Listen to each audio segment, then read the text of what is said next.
ग्रामीण महाराष्ट्रातलं घराचं स्वप्न साकार होतंय ते आपल्या देवाभाऊंच्या धैर्यानं। समृद्ध, सुरक्षित आणि सक्षम जीवनासाठी ग्रामीण भागातील प्रत्येक कुटुंबाला पक्क घर मिळावं यासाठी प्रधानमंत्री आवास योजना अंतर्गत महाराष्ट्रात मोठी कामं सुरू आहेत। 2024 ते 25 मध्ये राज्यासाठी 10 लाख घरांचा आराखडा आखण्यात आलाय। त्यापैकी 3 लाख घरांचं बांधकाम या आर्थिक वर्षात सुरू करण्यात आलंय।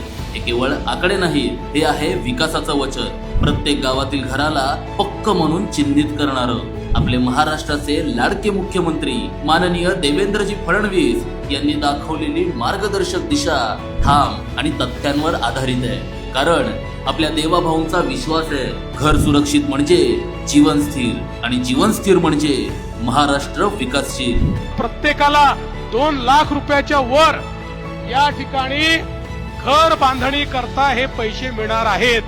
देवाभाऊंच्या नेतृत्वात प्रगती करतोय महाराष्ट्र, रोज नव्याने घडतोय महाराष्ट्र।